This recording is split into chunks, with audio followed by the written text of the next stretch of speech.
जय श्री गणेश। नमस्कार, मैं आचार्य संजय द्विवेदी। मेरे समस्त प्रबुद्ध दर्शकों का मेरे चैनल पर हार्दिक स्वागत है। प्रिय दर्शकों, आज मैं आपके समक्ष शुक्राचार्य के राशि परिवर्तन प्रभाव को लेकर उपस्थित हूँ। 9 ग्रहों में अत्यंत शुभ प्रभाव देने वाले सौम्य ग्रह शुक्राचार्य जो दैत्य गुरु हैं, 19 मई को प्रातःकाल 8:30 पर अपनी राशि का परिवर्तन करेंगे तथा स्वयं की वृषभ राशि में प्रवेश करेंगे। जब भी कोई ग्रह स्वयं की राशि में जाता है तो उसका बल, उसका प्रभाव, उसकी क्षमता में वृद्धि हो जाती है, वो सकारात्मक परिणाम देने लगता है। अब शुक्राचार्य तो अत्यंत शुभ प्रभाव देने वाले ग्रह हैं जो इस भौतिक जगत के समस्त सुख का प्रदान करते हैं। धन, संपदा, भूमि, भवन, वाहन का योग बनाते हैं। इंडस्ट्री में बड़ा नाम कराते हैं, कला जगत में बड़ा नाम देते हैं, बड़े पद की प्राप्ति कराते हैं, व्यापार में बहुत उन्नति कराते हैं। संपूर्ण सुखों की प्राप्ति शुक्राचार्य ही कराते हैं। अब शुक्राचार्य जब स्वयं की राशि में होंगे, एक पंच महापुरुष राजयोग बनेगा। ये राजयोग मालव योग कहलाता है, जो जीवन के समस्त सुख प्रदान करता है। तो निश्चित रूप से एक बड़ा परिवर्तन है। इसके साथ ही साथ यदि अवलोकन करते हैं तो यहाँ पर वृषभ राशि में पहले से ही गुरुदेव बृहस्पति का गोचर चल रहा है।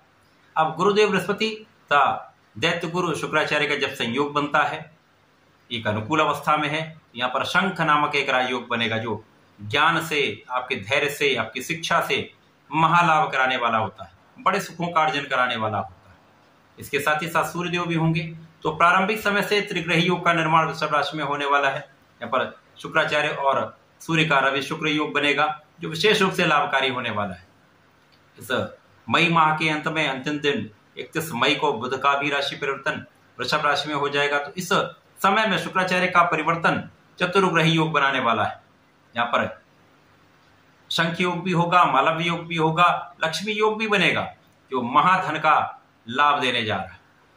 आज मैं तुला राशि के लिए शुक्राचार्य के इस राशि परिवर्तन का किस प्रकार का प्रभाव मिलेगा, किस प्रकार से इस समय में आप लाभ ले पाएंगे, किस समय से आपको इस विशेष युगों का परिणाम प्राप्त होने लगेगा, इस महाराज युगों का कैसे आप लाभ प्राप्त कर पाएंगे, संपूर्ण विश्लेषण मैं पूर्ण तरीके के साथ करने जा रहा हूं। प्रिय दर्शकों, ये राशिफल आपके चंद्र राशि पर आधारित है, अर्थात आपकी जन्म कुंडली में यदि 7 नंबर में चंद्रमा है तो आपकी तुला राशि। तुला राशि के लिए यदि अवलोकन करें तो यहाँ पर शुक्राचार्य लग्न तथा अष्टम के स्वामी है। अष्टमेश का गोचर अष्टम भाव में हो रहा है। अष्टम भाव एक त्रिक भाव है जहां पर समस्त ग्रहों का प्रभाव क्षीण हो जाता है, डिप्रिसिएशन का भाव है। परंतु यहाँ पर शुक्राचार्य को कार्यकत्व प्राप्त है। यहाँ पर गुरुदेव बृहस्पति भी हैं। गुरुदेव बृहस्पति यहाँ पर हैं, सूर्य भी यहाँ पर, सूर्य लाभ के स्वामी होकर हैं। गुरुदेव बृहस्पति यहाँ पर आपके पराक्रमेश हैं तथा षष्टम भाव के स्वामी होकर गोचर करेंगे। तो कई राजयोगों का निर्माण जो हो रहा है वो आपके अष्टम भाव में हो रहा है।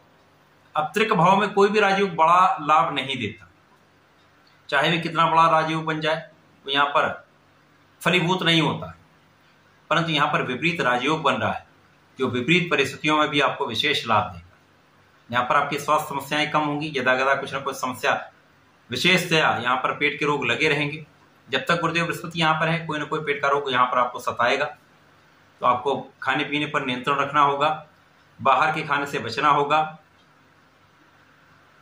कुछ प्राणायाम योगा करना होगा, स्वास्थ्य का ध्यान विशेष रूप से आपको रखना चाहिए।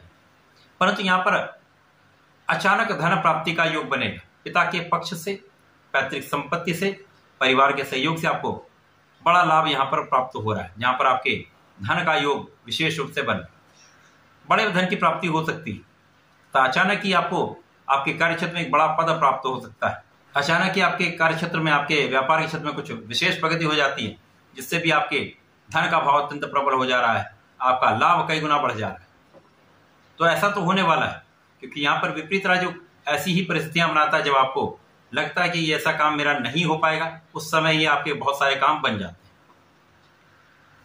रोगों से आप बचेंगे, कष्टों से बचेंगे तथा आपके शत्रुओं से आप पूर्ण रूप से बचेंगे। जो लोग ऋण लेने का प्रयास कर रहे हैं उनका ये कार्य यहाँ पर संपादित हो सकता है। उस लोन लेने के कार्य में आप सफल हो सकते हैं। बड़ी मात्रा में लोन एक साथ ना लें, ये कहीं ना कहीं कष्ट का कारण बन सकता है, क्योंकि यहाँ पर लाभ के स्वामी भी सूर्यदेव जो है वो प्रारंभिक समय में आपके अष्टम भाव में ही, यद्यपि इनको कोई त्रिक दोष नहीं लगता है, परंतु अवरोध आते हैं। कार्यों में अवरोध आएगा, कार्यों में कहीं ना कोई विघ्न पड़ते रहते हैं। आध्यात्मिक भाव प्रबल होगा, आपका ज्ञान का भाव प्रबल होगा, विशेष ज्ञान में वृद्धि होगी तथा उच्च शिक्षा का मार्ग प्रशस्त हो जाए। जो लोग विद्यार्थीगण हैं, यदि वो बाहर जाकर शिक्षा लेना चाहते हैं, एक बड़े इंस्टीट्यूट में जाना चाहते हैं, तो उनका ये कार्य सफल हो सकता है। इसके साथ ही साथ यहाँ पर परिवार के सहयोग से, परिवार के साथ में आपका सामंजस्य अच्छा रहेगा। यदि आप यहाँ पर सीधे बोलने से बचते हैं, परिवार के साथ सामंजस्य बनाकर चलते हैं, वाणी में मधुरता लाते हैं, तो परिवार का संपूर्ण सहयोग आपको मिलेगा। इसी प्रकार से इस समय आपको जो अचानक धन प्राप्त होगा, उससे आप अपने सुखों को बढ़ाने वाले हैं। हो सकता है कि कुछ आप वाहन खरीद सकते हैं या आप भूमि का क्रय कर सकते हैं, तो कहीं ना कहीं से आप अपने सुखों को बढ़ाने का योग बन रहा है। इसी प्रकार से यहाँ पर माता पिता का आशीर्वाद आपको प्राप्त होगा, माता पिता के सुखों में भी वृद्धि होगी। जो लोग ज्ञान ले रहे हैं, शिक्षा ले रहे हैं, विद्यार्थीगण हैं, उनके लिए समय अच्छा है। यदि पूर्ण रूप से कॉन्फिडेंट होकर, कंसंट्रेट होकर अपने पढ़ाई में मन लगाएंगे, तो इस समय में आपका शिक्षा का परिणाम भी बहुत अच्छा प्राप्त होने वाला है। संतान पक्ष भी बलवान रहेगा, संतान से किसी प्रकार का कोई कष्ट नहीं। ये समय अनुकूल, इस समय में निश्चित रूप से आपके कार्यक्षेत्र से आपको एक अच्छा लाभ मिलने वाला है, आपके व्यापार से एक अच्छा लाभ मिलने वाला है। तथा यहाँ पर स्वास्थ्य का केवल आपको ध्यान रखना हो। स्वास्थ्य समस्याएं यदा कदा आपको परेशान कर सकती हैं, यहाँ पर आपको नियंत्रण रखना हो। जो लोग किसी प्रकार के कोई व्यसन में है, किसी प्रकार के एडिक्शन में है, तो उनको यहाँ पर त्याग देना चाहिए। तब आपका स्वास्थ्य समस्याएं भी आपके पास नहीं आएंगी, कोई कष्ट भी आपके पास नहीं आएगा, आप बहुत स्वस्थ रहेंगे। तो समय में ऐसा ध्यान रखें। और इस पूरे समय में आपको नियमित रूप से भगवान सूर्यदेव को जल देना चाहिए, भगवान भोलेनाथ पर जलार्चन करना चाहिए। प्रत्येक शुक्रवार को यदि फलों से अभिषेक कर देते हैं, फलों के रस से अभिषेक कर देते हैं, तो श्रेष्ठ प्रभाव मिलता है, श्रेष्ठ लाभ मिलता है, समस्याएं दूर होती हैं। तो ऐसा करके समय का लाभ लें। धन्यवाद, नमस्कार।